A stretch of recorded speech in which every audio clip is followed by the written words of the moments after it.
Salut tout le monde et bienvenue sur GeoLab. Alors les amis, première chose, j'ai commencé déjà par la première vidéo où je vous ai présenté ce qu'il y a à faire. Ok, aujourd'hui nous allons débuter cette séance en parlant déjà de l'historique de Angular. C'est quoi Angular? Qui a conçu Angular? C'est quoi l'intérêt de Angular? Et je vais vous présenter en quelque sorte une application que j'ai créée avec Angular et une consommation d'API derrière. Alors commençons en même temps. Ok, Angular c'est quoi? Angular c'est un framework JavaScript qui a été conçu par un développeur de Google nommé Miskov Avery. Ok, je vais vous montrer c'est qui Miskov Avery. Le voilà ici. Miskov Avery c'est un développeur de Google. Il travaillait chez Google dans les années 2010. Ok, il travaillait sur des projets à part dans le but de faciliter le développement d'applications web pour plusieurs projets internes qu'il concevait. Du coup, il avait des projets internes qu'il concevait et il était en train de développer une technologie qui a pour but de faciliter le développement d'applications web, ok, pour plusieurs projets. Donc, il a nommé ce projet-là AngularJS. Ok, ce projet a été nommé AngularJS et non Angular. Ok, donc la première version qu'il a créée est appelée AngularJS. Voilà, donc on continue. Adam Ambron, ami de Miskov. Ok, je vais vous montrer c'est qui Adam Ambron.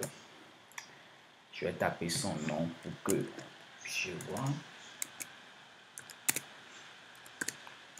Adam Ambron. Voilà. Donc, c'était un ami de Miscreate. Ok, c'est un ami du développeur d'Angular. Le voilà ici. Voilà, plus clair. Ok. Adam Ambron, ok, travaillait avec notre cher Miskov Avery sur le projet. Ok, et il a décidé de nommer ce projet. Donc, c'est lui qui avait décidé à la base de nommer ce projet-là Angular. Pourquoi il a donné ce nom Angular? Parce que selon lui, les balises pour pouvoir créer des components et tout était entre des chevrons. Qu'est-ce que je mets dans chevron? Je vais vous montrer ce qu'on appelle chevron ici. Donc les balises étaient entre ce truc là. Donc chaque fois ces balises étaient entre ce truc là. Donc lui il a décidé à cause de cela de nommer ça Angular tout court. Donc voilà. Donc c'était son ami, c'est lui qui a donné le nom Angular, mais ce nom n'a pas été totalement validé. Ok, donc les deux, ils ont décidé après d'enregistrer le nom de domaine sur le truc là, angular.com. Donc ils ont décidé alors d'enregistrer le nom de domaine angular.com qui devait héberger le projet. Donc je suis allé sur angular.com, je vous ai montré en même temps comment cela était. Mais voilà, vous voyez que c'est un nom qu'ils ont payé pour héberger leur projet, mais en réalité, ce n'était pas comme ça dans les années 2010. En réalité, c'était comme ceci. Donc, quand ils ont décidé d'héberger cela, ils ont hébergé ça et cela avait une version, vous avez vu, version bêta, et ils ont présenté ce qu'ils proposaient comme service là. Ok. Maintenant, il y a eu un problème. Le problème, c'est que comme je vous l'ai dit, Angular est un framework qui est basé sur JavaScript. Du coup, à chaque fois que JavaScript évolue, il faut que Angular JS qu'ils avaient créé aussi évolue. Du coup, ils ont eu un problème. Le problème était qu'ils n'arrivaient pas à adapter l'évolution de JavaScript à leur framework. Du coup, ils étaient obligés parce qu'il faut que, une fois que JavaScript évolue, il faut que Angular aussi change de version. Ok, c'était un truc interactif. Mais le problème, c'est qu'avec la manière dont ils ont développé AngularJS, je vais aller directement sur AngularJS. Ok, je tape AngularJS. Hop, hop, hop. Voilà. Puis la doc de AngularJS. Voilà.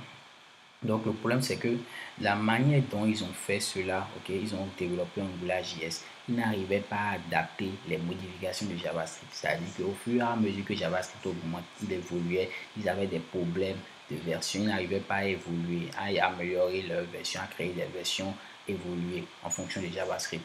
Donc pour résoudre ce problème-là, ils ont carrément décidé de casser le code, c'est-à-dire que de laisser AngularJS et de refaire un autre framework basé maintenant sur qui sera plus robuste, qui pourra s'adapter aux différentes modifications de JavaScript. Du coup, si JavaScript évolue, augmente, change de version, alors Angular aura facilement la possibilité aussi d'évoluer. Donc c'est ce qui a justifié le passage de Angular JS à Angular. Donc, c'est un framework JavaScript qui permet de développer des applications multiplateformes, ok, qui permet de développer des applications multiplateformes, des applications en quelque sorte, l'application ne va pas se recharger automatiquement. Bref, des applications plus robustes, plus faciles et plus conviviales pour les utilisateurs. Ok, donc c'est un framework JavaScript qui s'appuie sur la norme ES 2005. Je vais vous présenter en quelque sorte c'est quoi ES 2005, 2015, plutôt 2015, voilà. Donc ce sont des normes, ok, ce sont des normes JavaScript qui permet qui permet de développer des applications plus corsées, plus souples, ok. Donc voilà, bon, je vais vous inviter, si vous ne connaissez pas ES 2000, ES, peu importe l'année, à vous documenter là-dessus. Je vais vous mettre des liens en commentaire de cette vidéo pour que vous puissiez voir plus clair ce que je veux dire. Alors, chose finie, on a fini avec l'historique et comme je fais à chaque fois, je vais vous présenter quand même une brève conclusion. Donc, qu'est-ce qu'il faut noter? Il faut noter que Angular a été fondé par, ok, Miskov Avery, ok, Miskov Avery, qui est un développeur, qui est un ancien développeur chez Google. Donc, il a fondé dans les années 2010 parce qu'il concevait des applications, il était dans l'optique de créer un projet en vue de faciliter le développement d'applications web. Ok, donc voilà son objectif. Donc il a d'abord créé AngularJS et il a hébergé ça sur un domaine angular.com et voilà déjà comment cela était dans le temps. Ok, et après ils ont eu un problème, c'est-à-dire qu'il a un problème de maintenabilité et d'avancement, c'est-à-dire il n'arrivait plus à optimiser parce que à chaque fois que JavaScript évoluait, il devait revoir son framework et l'adapter aux nouvelles modifications afin de faire évoluer son petit projet, c'est-à-dire son petit bijou. Donc, il n'arrivait pas à le faire et il a décidé de casser le code, donc de reprendre tout ce qu'il a fait en vue de créer un framework plus performant qui pourra s'adapter à JavaScript au fur et à mesure de son évolution. Donc, voilà, j'espère que vous avez compris en quelque sorte les bases historiques de Angular, ok. Donc, je vais vous présenter maintenant un projet fait avec Angular. Donc, j'ai démarré déjà mon serveur et je vais me rendre au niveau de mon localhost 4000, ok.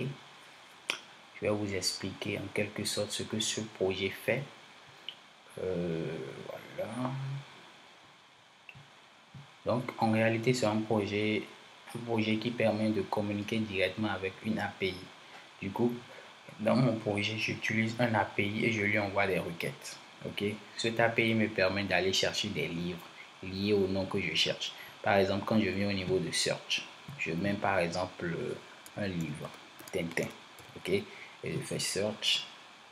Vous voyez, l'API va me récupérer automatiquement toutes les livres liés à Tintin qui sont dans le, ok, qui sont liés à ma requête. Du coup, ce que j'ai fait, c'est que j'affiche grâce à un service que j'ai conçu avec Angular en backend la liste de tout ça et j'ai la possibilité quand l'utilisateur clique sur un livre, il a la description et aussi il peut ajouter ça à son panier.